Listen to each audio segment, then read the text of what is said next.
Joining me today on NYSE Floor Talk is Kevin Caldwell. He is the CEO, co-founder, and president at Ossium Health. Kevin, fantastic to have you here. Thanks for joining me today. Thank you for having me, Judy. Kevin, I want to start off by talking about Ossium's mission and the problem you're solving by establishing the world's largest bone marrow bank. So our mission is to improve the health, vitality, and longevity of human beings through bioengineering.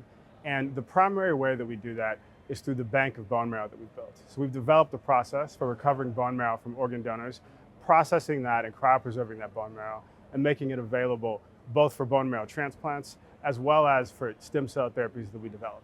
So every year there's about 20,000 patients around the United States who go looking for a bone marrow transplant, typically after a diagnosis with blood cancer. And just under half of those patients never successfully receive a transplant. And so we have identified a new source for bone marrow, and that's sort of qualified, consented organ donors, with the fundamental idea being we want to take the percentage of people who succeed at getting a bone marrow transplant up from the around 55% that it is today towards closer to 90%. We also want to use the bank of stem cells that we've built as a platform for developing cell therapies that can treat almost any disease of the blood and immune system over time. So from a patient's perspective, what are the differences between receiving a transplant with bone marrow from Ossium's bank compared to an unrelated living donor? Right.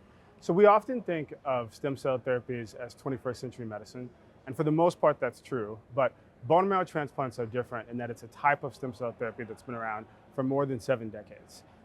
Bone marrow transplants, much like organ transplants, are typically done as a service. It's something that's done after a patient with a hematologic malignancy has been identified, and only then, under the standard of care, do we begin looking for a matched donor for that patient. In some cases, they find a donor in time. In other cases, they do not.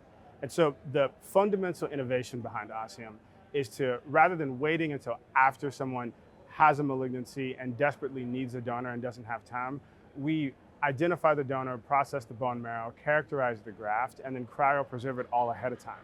So that when a patient comes who needs a transplant, we can simply take the cells off the shelf, ship them, and then deliver the exact dose the patient needs at the time that the patient needs it. And so the basic idea is to take these cell therapies that today are both very slow and consequently also very expensive, and turn them into a scalable procedure that could ultimately benefit tens of thousands of patients around the world every year. Kevin, tell me, when will patients that need a bone marrow transplant be able to access Ossium's bank? So there are a few ways to access our bank. If you're a patient with a hematologic malignancy who's looking for a bone marrow donor today, then if you happen to be at one of the transplant centers that we're working with, and there's close to a dozen around the United States we're working with, then your doctor can recommend that you be enrolled in our clinical trial right now. It's called the PRESERVE program. We recently have launched an expanded access program that's designed to enable patients who may not be able to participate in our US-based clinical program, potentially patients who are abroad, to receive a bone marrow transplant through Ossium. And similarly, their doctors can just actually go online, go to our website, give us a call. We can share information, and we can determine whether or not we have a viable match for the patient. The basic idea ultimately is to make Ossium's bone marrow bank available to patients around the world. So we're starting with these programs that are participating in the clinical trial now, and over time will be rolled out to more and more centers.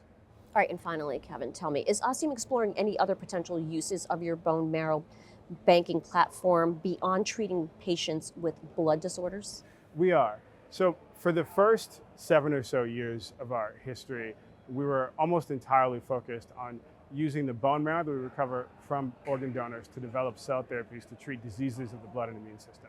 And we were treating the bone that we got from those donors essentially as a medical waste product. And what we've come to understand over the last 2 years is that the bone that we have has a lot of enormously valuable uses in the field of orthopedics. And so we've recently launched a product that we call Ossiograft, which is a viable bone matrix. It's a product that has living cells in it, and those cells can be used to form a sort of a bone putty or matrix that can be applied for patients who've suffered traumatic injury to a bone or who need a spinal fusion. There's a few 100,000 of these procedures around the United States every year, and it allows us to do more with the gift that we get from organ donors every year by entering this field of orthopedics and potentially touching hundreds of thousands of more lives over time. All right, well, Kevin, it's been wonderful to talk with you. Thanks for joining me on Floor Talk today. Thank you for having me.